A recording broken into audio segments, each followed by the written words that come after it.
nga pathian chi pai bu ra ko zo song te o le la li so ni chi pai ta bu pe chi wa so den hei tu ki chi nga hian pathian te tu pa kun han chan te hi le la wa te da van le tha le te ka sia a te la ya ka din khom tu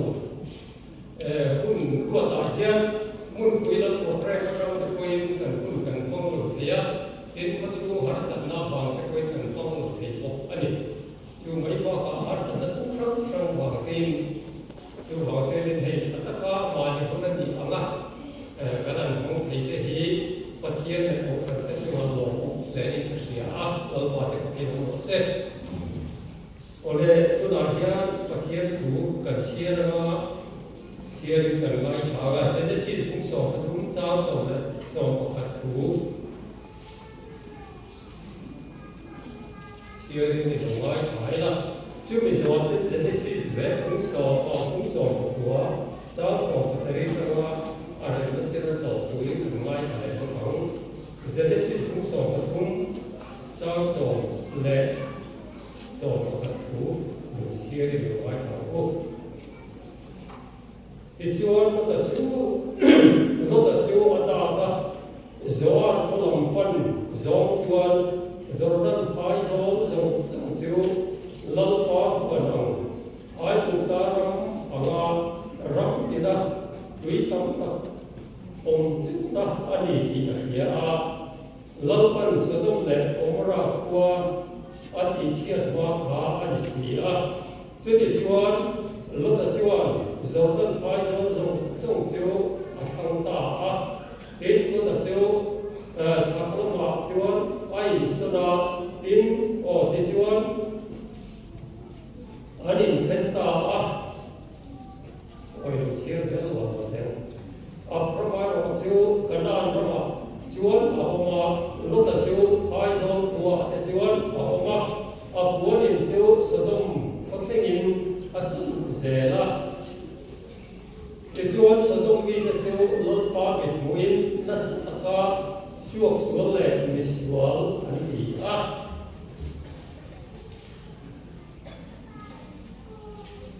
bung sầu lệ của giáo sầu sấy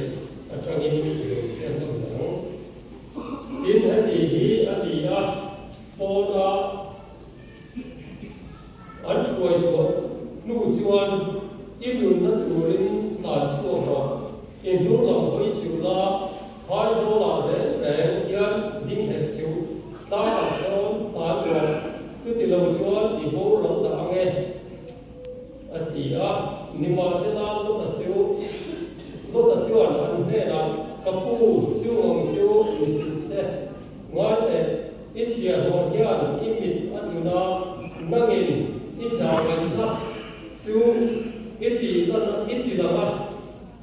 chú già vậy các chú các đường hùng chú già vậy các chú các đường hùng hi bin các chú mà đi là đi anh ấy ta là số đầu các anh phải là vắng thiếu cho lâu tất nhiên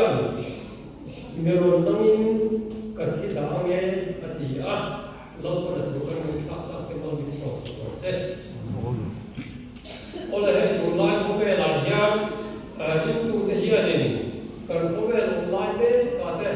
rin tu cái gì nó không làm được hóa cần con nó chủ tên vì trong cái vấn đề chỉ là in tu mấy hóa cả cần đúng tôi có thể tập in quan điểm cần có nó chủ vì cái này là ngoài sức về chỉ là đi với này rồi sẽ chủ lại có vẻ là cần gì cần là chủ cần ta hiện lên cũng rau mua có những phần thịt xuống hiện cần sẽ nó có vẻ là có ông phần thịt rau mua nó thế vào với là hiện lên rau thì nó là tổng với và thiên rồi chủ thực phố所以这个文就研究为大跟不贵这个大这印度那主人打错第一安利不然就把天的那公司kanan na wate oma arwalin lo ta achlo akalu me chu ta chuana lu kui sarai ne kanan ramte an so china acha chu kanan na wa mai ko anom ro ai ku ta na wa ko anom อันนี้เที่ยงกันคุยอะไรเฮียนี่อมน้ำหุ่นเห็ดเลยมาเนี่ยรำให้ก็ยังคุณนี่ก็ยังสิ่งที่ดีในตัวเป็นคุยอะไรเฮียนี่อัพเข้ามาสู่อัพว่าเฮียนะก็ได้รู้เลยว่าอันนี้ก็อมมาเสนาอัตตาอันนี้รู้ว่าไอ้คุณตาว่าที่ก็อมมาเสนาอัตตาอันนี้รู้ว่าอัตตาซึ่งเป็นคนละอันนี้ไอ้คุณตาเราว่าอมช่วงยันหาวเสเอ็มาเจราบเตเกลเตเสบงเตสเปงตุกตัมตักอันนี้นิมาสละนักกีฬาชนไอ้คุณตาเราจังคันไอ้คุณตาเราจวนนินช่วงจุรินนักกีฬาจุดตาโกอันนี้ว่าโกค่ะตัมตักรันชวนโกค่ะเอพอันนี้อันชวนยืนชันนัชันจูอันคุยสลายค่ะเลี้ยงสตักอันนี้หวังคันอันนี้ข้าเนี่ยก็ดูในหุ่นหินเห็นตัวอยู่ริมอันนี้คุยนี่เราริมอันอัฟรดูกันดีอย่างเช่นนี้ถูกครับอัปเดตจู่วันเช้าอัฟรดูกันดีจ้าเช่นไอ้การนำข้าเนี่ยดูคุยตามข้าเนี่ยฮัลโหลในตาเนี่ยก็เส้นเชือกจวนนักกีฬาจวนวัดเฮียนก็ตั้งเส้นจวนอัฟราชูชัวลงไม้ในตา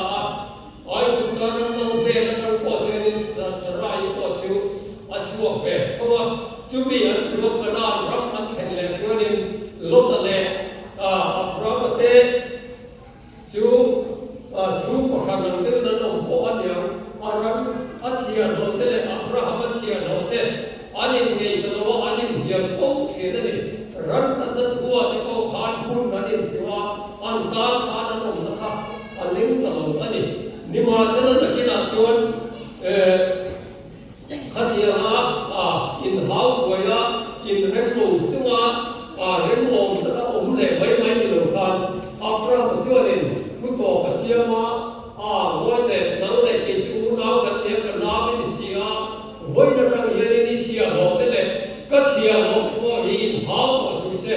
จู่วันชวนนี่วันนั้นเห็นอินที่ครั้งนี้นั่งดิ้งแล้วไม่กันเลยเวลามากันแล้วนั่งเวลาไม่กันเลยเกี่ยดิ้งแล้วมากันตรงนี้อันนี้รถเทน่ะชวนอินถูกทั้งรออันนี้โซ่ลำพังโซ่ตัดไฟรวมพื้นสักชิวรถชวนอินมาตานเลยรันเตตาชวนชาอังข้อสักเอาสักว่าจุดอาเช่นหังสักกินแห่เขาเวลาเนี่ยรวมตะกินกันเล่นขยันตีไม่ตัวนักข่าวเนี่ยจุดนั้นสิว่าทางตาอันนี้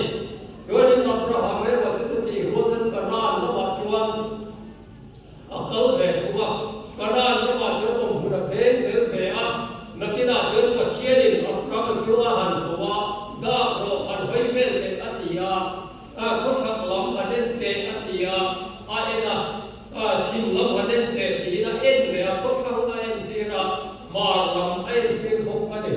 จุดชวนอินแห้งอิมหูไทยว่าจะโอ้ยหูมิไทยหูไทยสิ้นจะตัวเองนักกีฬาอิชาตะการกันแล้วแต่โดนนี่แห่รักหิมอัติยาแต่เชื่อพระมันชวนอินจุดเดียวชวนอินอันแน่นะรู้ปัจจัยโอนข้าอับตาอันนี้จุดเดียวเชื่อพระมันชื่อว่าอมโนลายลดชูเราหูดังข้านั้นรู้นะอันนี้พิจารณาดูตั้งแต่เลี้ยงมามีเลยซาเตอันนั้นรวมนะครับเราหูกันเนี่ยน่าสักอันนี้อับราฮัมชวนอินข้าอันนั้นฉันชั่วเลยอันเดียร์ตามีอามาจุดที่เราทำวิธีชาติที่จะทุ่มเลยส่งไปเรียกสิบไปที่เมื่อเราสิครับอับราฮัมชวนอินเดี๋ยวท่านนี่เลยซาลงนี่อันนี้จะลอยกันสวยโลกดูจูปัจจัยมีแต่หีปัจจัยนี่มังสมาเล่ละมาชวนอินมีทำแต่โคเวลองฟ้ากินโคเวลโคสักหัวเลยโคสักการเต้นสุ่มเลยไปของสักนาที่เขาเห็นอาเซียนที่นั่นนี่นิวาสละปัจจัยนี่ตัวมันเขาอัตราเก็บเตะเขาเสียตัวรัติเขามีมาโซนไว้อันนั้นนี่เขาชวนอินข้าเอาสักนักอันมานี่อัดหัวปูอามาที่นกตู้เลย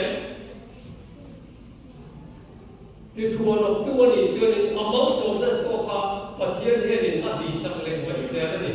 Abraham ko hi ki ham sa taki na chang in ma sila a chang te in dap chok re thein nun va vai le feom taken mi te hu sit le mi te I om lo khop pa sak te khani na om fo che de le chu tiang chu pathian mi te kang ko ani a chon lo dai ro chon zon na bi ka ma chon a puarin te azara ran te tatira nakina chonin satom le komora ko ya chonin ai suan lu ta ani Sodom le Gomorrah ko kui hi khotwam tak ani arin oma Sodom le Gomorrah ko kui cheng ka eng nam me hi chiam ta sin ka wat lo wa mai ro chu lo ta te tan cha chu ni ram ta ka om fe an ram khalai tha tu te ta chu ok tik tak kha an ti lo hom ti hi arin ko ani chu ta chu ni lo ta chu ni sum le pai te lo te yin in le lo te ko an tin fe ani ya Chúng ta sẽ sử dụng lại Gomorrah không bị chịu ăn của bên ăn hầm xả đi đến ốm nhưng mà sẽ là ăn dùng phung sâu có hàng ngày của tay là và thiên mang sầu ta ăn của nó ăn ông đàn ha và thiên thịt bùn ta các thiên khán ăn chua khán ở sinh ta anh ấy nó khi nào chơi hoàn全cùng vật địa đi ra sử dụng lại Gomorrah em thật đủ viên chúng mình rằng chắc chắn bị khuôn lúc này hiện nó lấy đi thì phía in không bị phùi tới chưa đi ini kuat mereka kolai yang hebat suara kan tulang tengah kan lalu seri sekali kan lalu po hanya tulis di lo dah terjual dan peta ani lo dah ini masyarakat ani ini semua kini tulai Kristian ring lo itu sih Kristian kan yang kengko masyarakat angka ani itu kai bukan itu bisa lain itu ani itu tunang baik itu sekali dia Hei, chúng ta bị tụt xuống đến miền núi sụt xe, phần nụ bẩn đi chỗ này hiện cho nên là mi phá nó cố lồng cột phản nó này là vật nó quá chú một số xe la đi tu ông các cái lồng cố số rú tiền lúc đó chưa đến hàng tỷ anh ấy hàng cái hàng này của cái na lúc đó hiện đến ở đây rồi dùng các cái ăn số nó lắm còn apa tổ số đàn cái rồi phát hiện duy tu ở đây là khai lên khang những cái khác lẽ nó mà sẽ là lâu dính xuống về không có gì đâu nhưng mà sẽ là các tiền riêng rồi không có thấu mà sẽ là riêng tu để có hiện thì xuống lại mình trả lồng để vào hiện thì tất thế không phải là hiện tiếng trả lồng tồn tất có hiện mình xuống để vào hiện mình trả để hiện là tuốt thì không có gì chú vào sẽ thì quay cái đầu mình xuống và các vào hiện mình trả không phải là khát tiền đấy cái cô khai thì thì đấy là còn đã xem thấy rồi cái này không về là hiện trên tiền cái mình xuống là đồng chuyên mình sẽ tóm ta khi nào thua ra chúng mình yêu vào chuyên cuối là có hiện này không về là xuống tất cả các cần lẽ mà sẽ tốt lên cũng ra không bị sẽ chịu khát tiền thì không về là ta chân thiên đi tóm tập cái này cái đi có hiện lỗ thang khát gió khai quảng gió đất người du Việt Nam cần đất chủ tết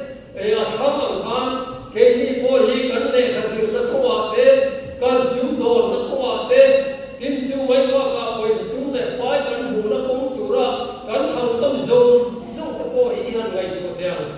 không thằng ta cả chốn political vàng buổi sáng đây chú tắm tập chân chính lòng để vào cái này ngay anh đi này đi lúc rồi chỉ cần đi rồi ông ấy rồi chỉ xuống này phải hay bắt đầu bên chú buổi sáng rồi bên chú ta mà là sắp có để cái gì riêng trong nói về nên cần biết rồi các ta khai không về là in bên bên đó là in chui về đó in bên một lông đó các nhiều cả họ xuống lại phải thiếu gì thì nó khai thì nó lòng dính xuống thế này chút nhiều sẽ cần tu lên cần phải có tu lại về là mình chẳng cao cái này thiếu gì lòng do không về là ta đã còn chua cả thế riêng luôn bao nhiêu thiếu thằng nó đi có thể là riêng tu lại chẳng cả là lệ cái gì mà thế này em kiếm thì quay khát nhiều tiền của nó khai phát hiện bao số nó sẽ để hết số nó có ai mình tìm kiếm về anh ấy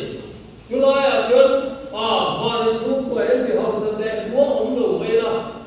cần thiết lại về nhớอย่างnày chú nói nhớ sự nhớ tất cần thế là nhớ tất ổn anh ấy cần qua thế là có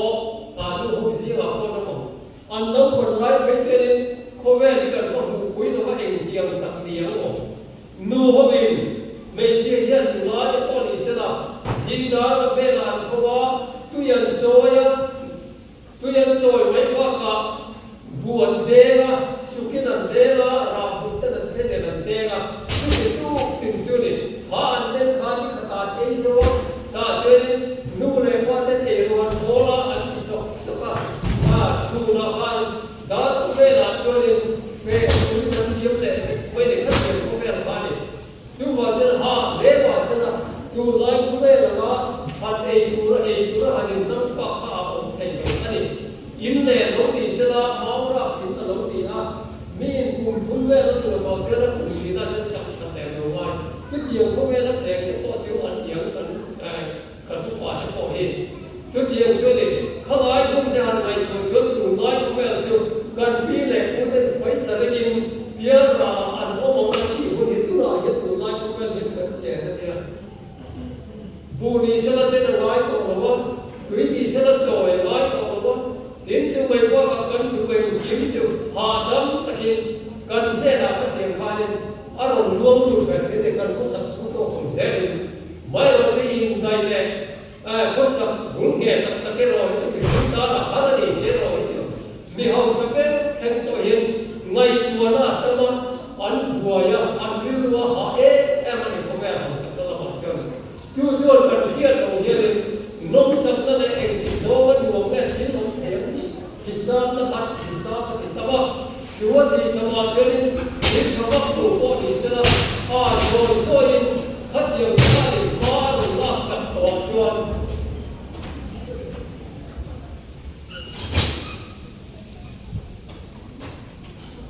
thil ti siwa ngai ka ni a ka ong ta ye de kem ti ko in ke lo bin suwa la kuna khove kan siama chulai la suwa ti chola ti tu bi ko in wat le tu tiang không về là chưa cần lên chuyện này hệ cần số năm mà vẫn có hệ là ngày của ta là cần ông ta này cần chế về là nhân lý thì mấy ngồi về cần qua chú mấy qua cả khó lại khó lại về xe làm cáo tập bảy bảy mà đi xua ra thì là có sự tập bảy bảy để cần có tập hè đến chú mấy qua cả thì cần cái sân ai là để nó có đến giá cái gì chưa đi mà người ta đã vui luôn đuổi cần nó tập cái này hết điều khi thì cái gì ngày tuần này dấu trong cái cuối sông sông cái xã sông la anh cần tập một cái thật khi nó đi tất cả ai nó có số gì á tại vì hết thì cái lỗ thì anh chỉ tập cái này là chú ai chưa đi hết điều thì tụi cái giá sông la cần tập một cái thật chú vào chơi hết điều thì cả nông sản nó chưa ăn rồi thì chúng ta chơi xuống về số có tiền tập số xí rồi pha lên xua nó không có gì xua nó bảo pha lên thế cần không được coi mình xiêm chúng ta anh đi thế chúng ta sẽ quay lại nha không được nó bảo pha lên thì lại cần trả mua cái quay lại cái này lúc này nó giá thế anh thì cứ vấn đề muốn ra xuống phân đủ nó thì lúc thế thì cần để em cái này người của máy em thì anh thì có khả năng chơi đến nó là chịu nakina chuan sodom le gomora ko pui sual em ma sila abi takin khami ta chum ko ha an sual la chuanin an tin ngai ko tu ko ji ve bai thei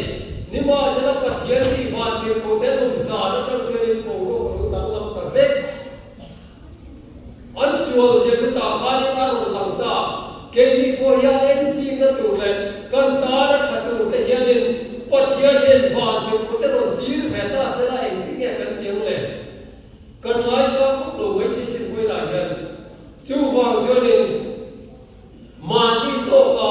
ma lin le lo kan mu chu ta ko ve te to ka ani ngai na tin chu mai pa ka khu ve kiam tin ni se la le kha ko thiam lo ti ka te lo ka ni to bai thei tin chu pa ka kan in zir se la na ti na chen chu mi khami chu ka la ni do la ya mi dan te duai chi ka tum da ni lo ka ni te ni chu ma chen zir ta la ma ni to hian chu ta kai zir ko ti lai ko hian mi dan te kan rol pui te le chen khat te duai chi tum da ni lo ya ong lo chu ti ya ni chu ni ka ti lu ma bi ring lu le sa ta ni chu ma chen koi la ya cha bia ba i mai te hian ni ka cha lo ma ni in khia cho ma bu fe voi la hian in in ko thu thang te khia ga pathian lo ka le ko chuan ram thang cha ba ta li te hi ko na ati Mizoram rồi sẽ thành sao cũng biết sự đặc biệt. Từ đó mà có sản phẩm số khá thì là sản phẩm sản phẩm ăn đã không có gì là trên thực tế là ông tập kém thành ra kia là ông tiền ăn sẽ ngất cái gì trên thực tế thì ông nô lệ là kiếm được cả trên trá mấy điều rồi mà cái coi mình bùi thế này là số nó bị bùi thế này là coi ông nó có chịu về trả cái cổ không vậy nhưng mà sẽ nó với cái hiện cần nó trá hết rồi mà hãy tiền phản nó kia là chơi cũng sản hóa em thì cái một cần làm luôn đó là cần đi thì một cái gì súc cũng có thì nó rất là cái cần sử dụng nhiều một cái đấy chúng ta cho nó thì là sắp luôn nó thì nắm cái tiền cần thì học rồi thì cái chuyện siêu giá là em bỏ khối một loại là cái hạt sản phẩm ông chưa nên cần cứ sản phẩm này các ông ta cái liền sắp luôn nó cần thì lâu thì cái bằng chất bỏ ra có vài có hạt tiền social media trong hiện nay India cũng là chỉ vang đó là chịu vang cho nên là không đâu thì xem cái tập tên tiếng Hàn nó post ra India cũng có em mà Mizoram mình khá cắn lỗ cái về đồ khai chiếu xong cắn lấy rồi phải đi khát tiếng khát cắn thì thật chứ mà sẽ cắn khá vô rồi thì nó làm điều có vẻ là thế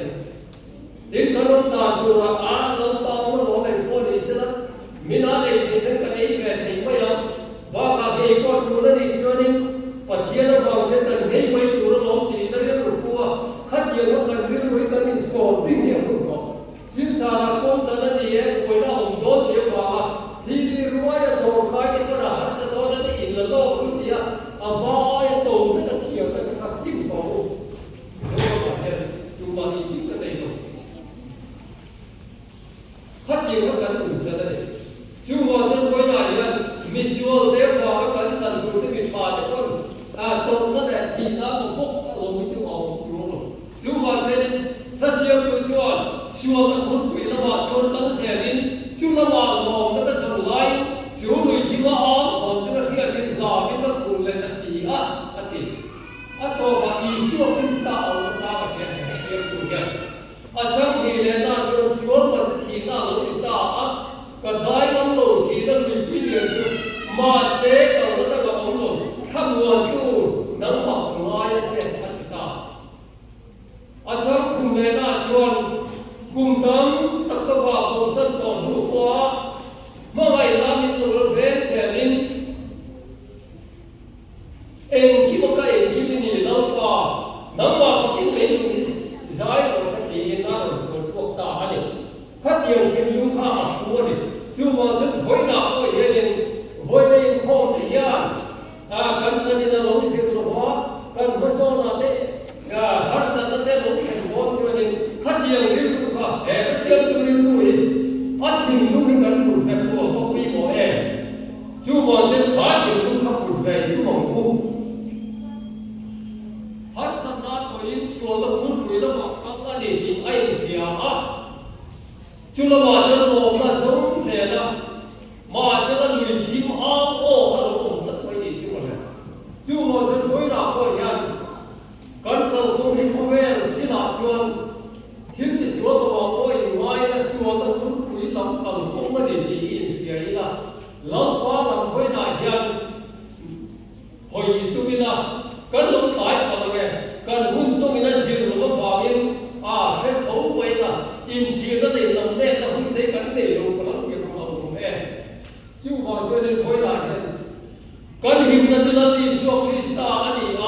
dù có cái thế nó nó sẽ có một chuộc tốt của bậc tiền không về được cái thế nào nó đi xuống Christa cho nó sợi anh đi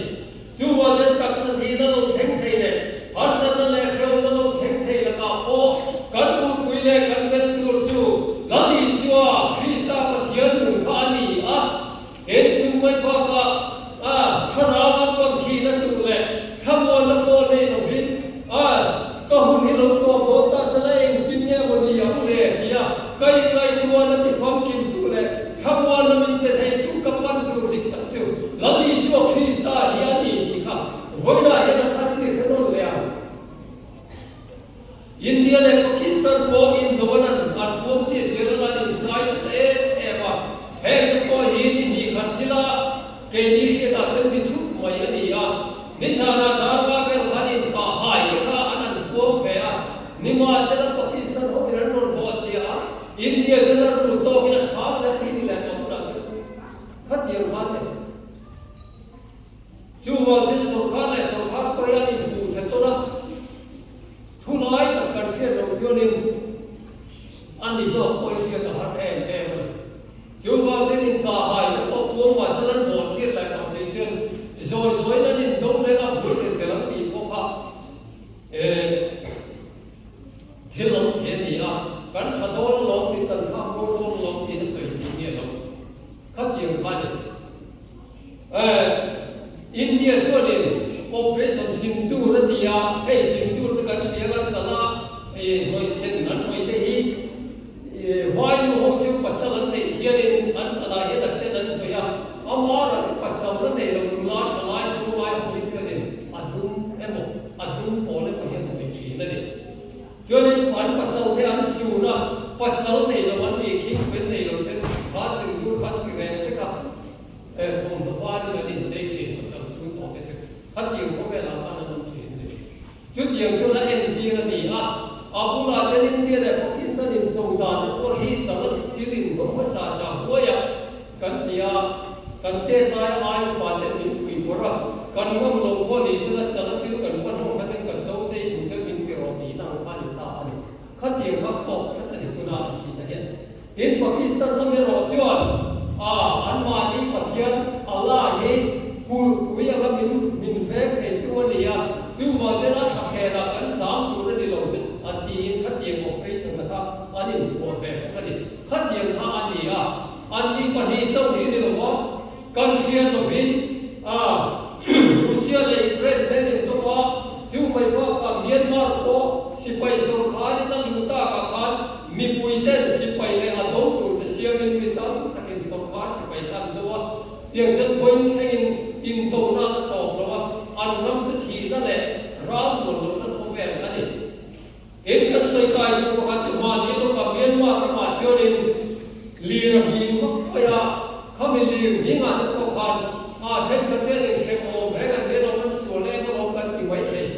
từ người khác cái sửa cái này thì có phải rồi anh mà đi làm quay tu anh sẽ phải lâu thì cái gì cái đó nhưng mà sẽ là không bị liền những anh thì sáng đó anh đi liam này in này một giờ tắm tất cả các sửa là biết cái khăn thì sửa rồi dù mà trên mình trả cái khăn là tuốt tôi chỉ mình tắm dốc thì mình trả cái tiền thì các cái gì đấy dù mà trên sửa thì hiện mà đi sửa thì sửa làm khác với đại hiện phát hiện của là anh đi chắc có bao nhiêu anh tuốt đi rồi và người ta lại qua đây trên nó có hiện mình trả cái chỗ của nó thành phố chỉ là gì vậy là anh trả cái gì chút tiền trên Manipur mà đi có căn xuyên cái đối sản khát thiếu thua anh đâu mizo năm là khác sao cái này anh mấy tỷ không tỷ là chắc là chúng ta sẽ nên quay em quay nào có hiện đi hay quay để sống sống để quay Pakistan hoặc Bangladesh nó mà lỗi gì sẽ là cần chỉ là cùng cái quay Assam mà đi là cần quay để chúng ta hay quay để quay gì để nó mà tu nói chúng ta này anh việc của chúng không có phạm hiền anh quay đâu mà cần quay để anh quay để chút tiền không phải là chuyện đó anh đi nếu mà trên Bangladesh hoặc Khan quay India Pakistan là đầu chuan North East mà có chắc lắm bằng cái này state pasari đi cần hắn một về ngang với đó anh ăn thì về đi khác hay cái coi gì nghe anh gì nhiều thì khác thu coi được vậy thế cần có cái đâu ông mấy rồi thì mình tóm tận ngày của nó thiên lập sẽ làm chuyện xảy ra cái gì thế này India nó phải có sạch thì trong ngoài những ngày chúng nó đem đến Siliguri khối của lai Assam này có sự cao in vì nó lai không thể bảo cô nên tận của nó hết lắm còn cái ổn khi ăn cùng cùng này cái đấy tôi thì thật là bị chịu đúng mà có phần khát nhiều thứ khai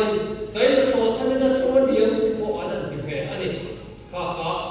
anh thì sao anh ấy với này hiện buổi buổi cần vin lo này cần tiền lo cần khen nó lo khen nó hoa cần vin lo này dân cần khen nó cần số đồ lại rồi anh thấy nó vậy đi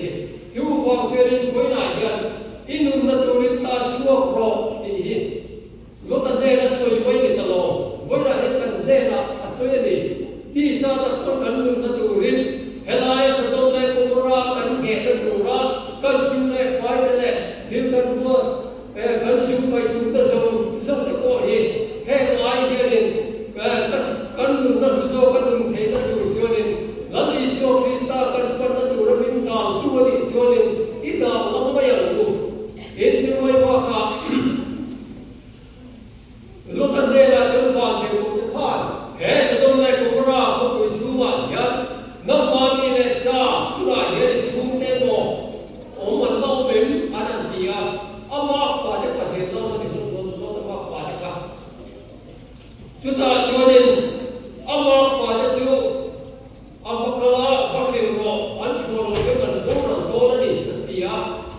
anh có cả Sodom này cũng ra không bị đụng khá là lông còn đi có hệ lại trong anh chùa nó có thiên thì nó rồi chui nó làm nó không thể ăn sạch đó vậy đấy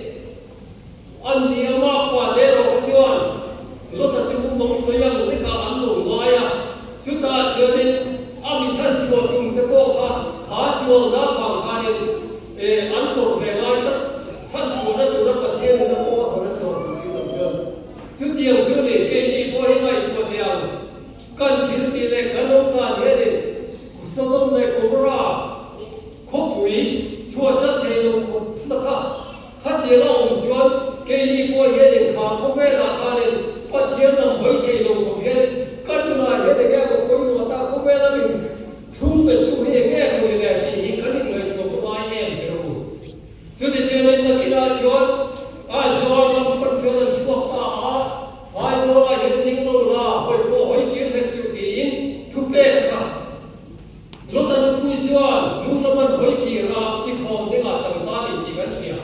chú vào cho nên khác lẽ nó mà sẽ cần có nhiều lòng hiếu chuyện ta là tôi là hiện không lẽ cái nhân dân chúng ta sẽ là cái nào